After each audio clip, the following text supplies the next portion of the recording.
Okay, so to finish up lesson 4.3, this example is asking me to do the same thing that those last two did in the last video, but this one is a little bit different because of this situation right here. So I know that I have two of these, but within that there's an x squared. So that means I'm going to have kind of some issues later down the road. So I'm going to go ahead and separate these out.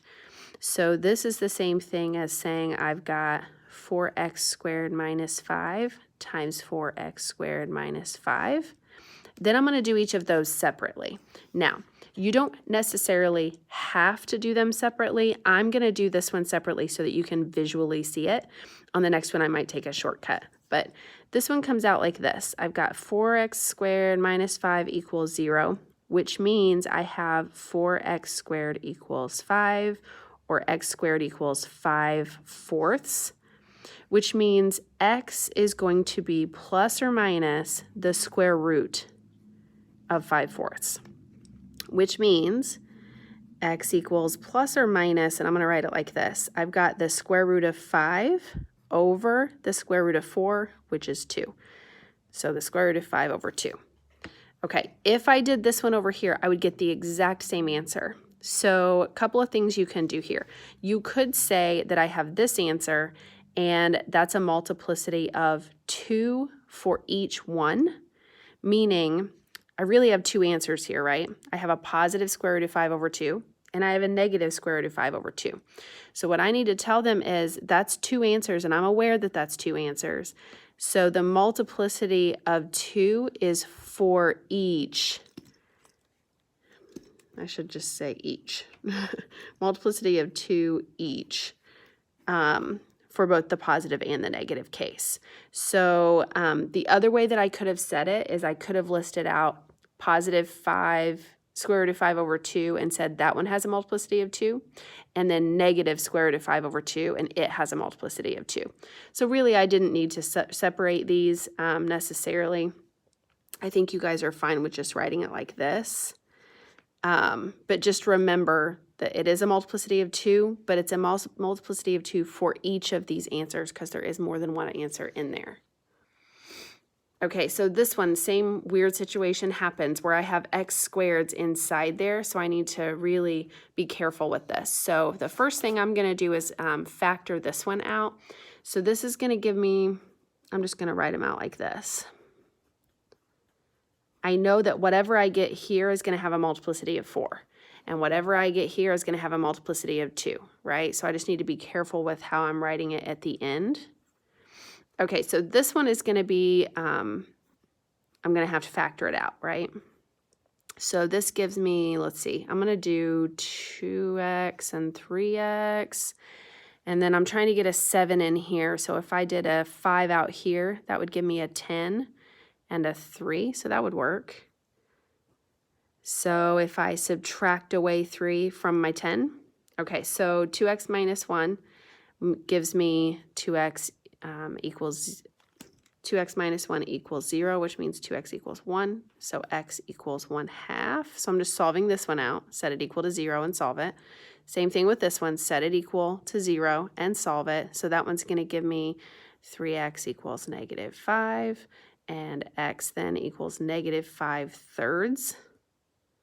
Okay, each of those have a multiplicity of 4. Okay, but I'm not making that totally permanent yet because I still have this one over here to deal with. So let's do it. So 4x squared then equals 1. And then that means x squared is going to equal 1/4, which means x equals plus or minus the square root of 1/4. The square root of 1 is 1. Square root of 4 is 2. So square root the top and the bottom, right? Okay, and then this one is going to have a multiplicity of 2 for each one of those answers. That's the same case as we had over here where there's two answers there. Okay, so the reason why I paused over here was because I have a 1/2 right here, and I have a positive 1/2 in this answer also. So I'm going to list that out together. So I have my x equals positive 1/2. That will show up 6 times. Multiplicity of 6. So 2 for this one and 4 for that one. Then I've got this x equals negative 5/3. It just has a multiplicity of 4. It doesn't show up anywhere else. Then I still had a negative 1/2, and it had a multiplicity of 2 over here by itself, right? So now I've got all of my answers listed.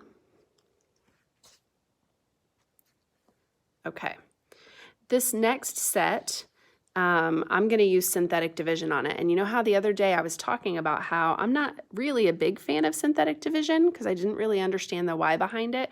But this problem, it really helps. It makes things a lot faster.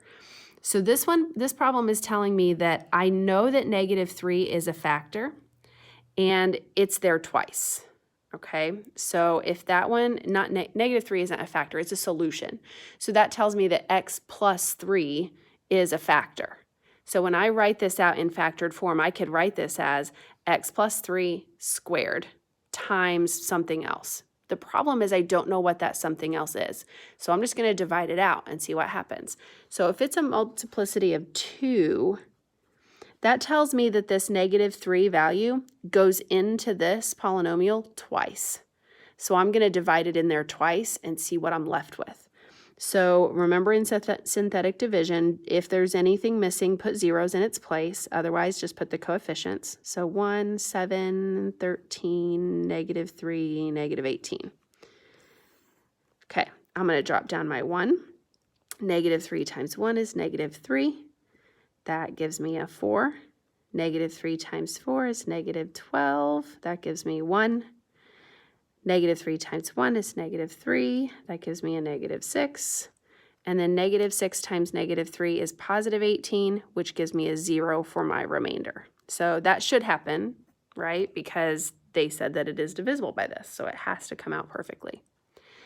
Okay, then I'm going to do it a second time, because they said it's a multiplicity of 2. If they said it was a multiplicity of 5, I would have to do this 5 times, okay? So on this next one, you see it coming up. I've got a multiplicity of 4. I got to do that 4 times.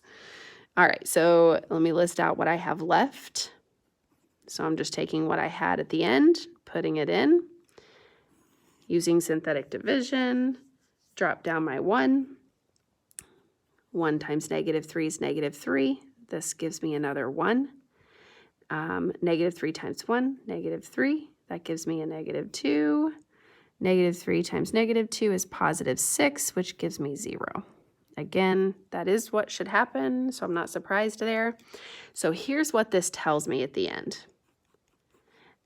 I knew that that x minus negative 3, which is what they gave me, which really means plus 3, is there twice because it has a multiplicity of 2. So I divided by it twice, and here's what I had left. I had this 1, 1, negative 2, right? That means I have a 1x squared, or just x squared, plus a 1x, or just x, minus a 2. So this is my final factored problem. If you wanted to check it, you could multiply all of that back out and see if you get that again. Or you can check the back of the book for your answers because I did give you all odds. Okay, the second one, let's do it. So again, I'm checking, is anything missing? Nope. This one is what I'm dividing by, so negative 1. Here's my coefficients, 1, 1, negative 6, negative 14, negative 11, negative 3. And I'm going to do this 4 times. So this first time, drop down your 1, that gives me negative 1, that gives me a 0. Don't forget that this would be a 0, a 1 and a negative 1 gives you 0. And then this again would give me 0 if I multiply. This would give me a negative 6. Negative 1 times negative 6 is positive 6. This would give me negative 8. Negative 1 times negative 8 is positive 8. That would give me a negative 3. Negative 1 times negative 3 is positive 3, which gives me a 0. Again, make sure every time you end up with that 0 at the end. Okay, I'm going to do that again. So I'm not going to worry about what that answer was. I'm just going to drop it down and do it as many times as they tell me to, in this case 4. All right, so drop down my 1. Negative 1 times 1 is negative 1. Negative 1 times negative 1 is 1. That would be 5. That would be 3, which again gives me 0. Again, drop it down and do it again. So drop down my 1. That would give me -1, -2, 2. So I'm just kind of flying through this. You can pause the video and do that slowly on your own if you want to. And then here's my last one. This is my 4th time. And this one gives me, I don't know why I put that. That'd be -1.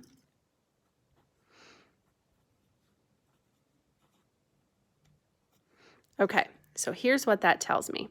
That factor that I was using of -1, that's my x plus 1.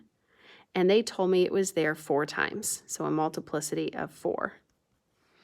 What I had left is the other factor. So in this case, that's just an x minus 3.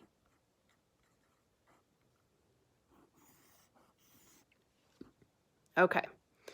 Now let's move on to this last situation where they're talking about Descartes' rule of signs. I like these problems because they're pretty quick in most cases. Okay, so Descartes' rule of sign tells me that I need to check and see what's happening with my sign changes, basically. So this is a +5. This is a -6. So that changed signs right there. Then it stayed negative after that, so from negative to negative. So I only had one sign change from left to right, okay? So there was one sign change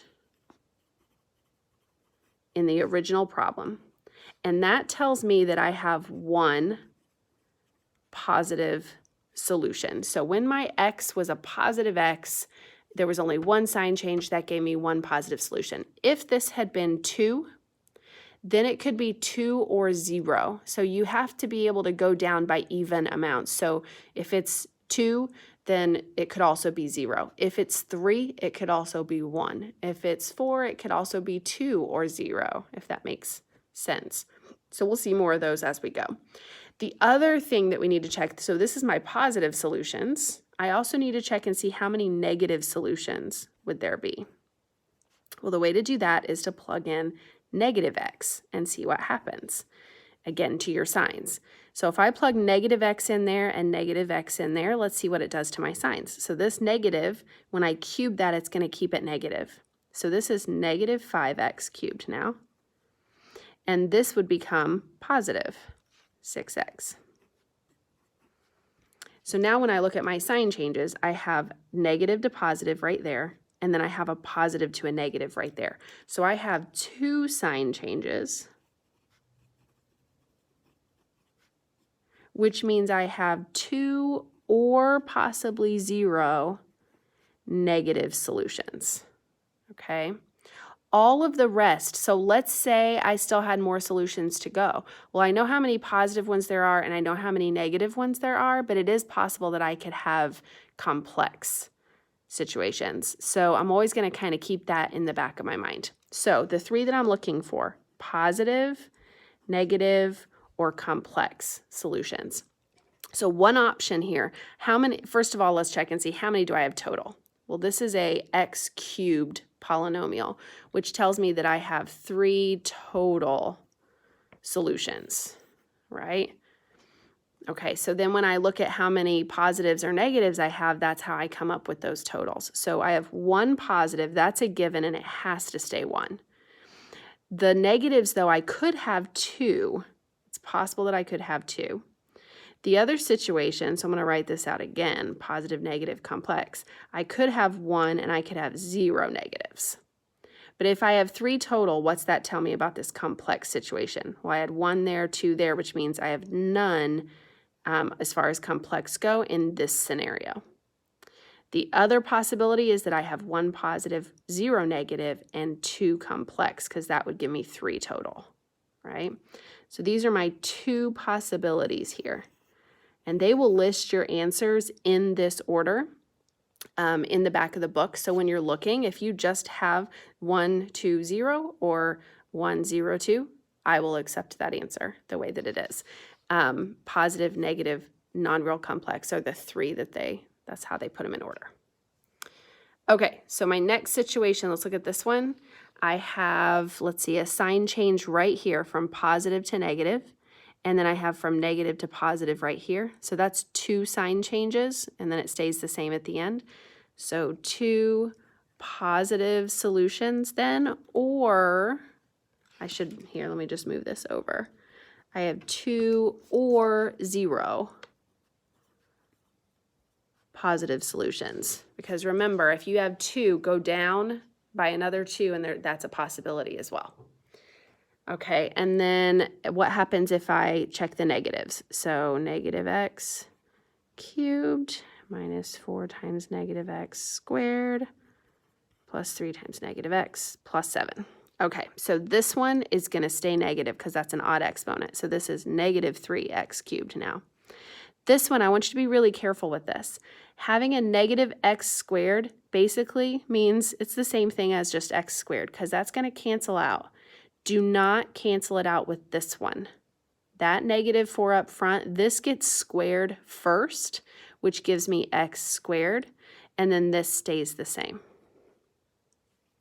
This one does change the sign, so negative 3x, and then I had a plus 7 at the end. So what happens here is I have negative, negative, negative. Right there is the only place that it switches to positive. So I have one negative solution because there was one change there. So now when I'm looking at my positive, negative, or complex, positive, negative, or complex, I know I'm going to have at least 2 scenarios in this case. It is possible that you could have 3 or 4 different scenarios depending on what these answers are, so be careful with that. My 2 scenarios come from this right here, this one or this one. So I either have 2 positives or 0 positives. I know for a fact I have 1 negative. The question is, how many do I have total? Well, this is an x cubed situation, which means I have 3. So this one would be 0, and this one would be 2 to give me a total of 3 there. So those are my 2 scenarios right there.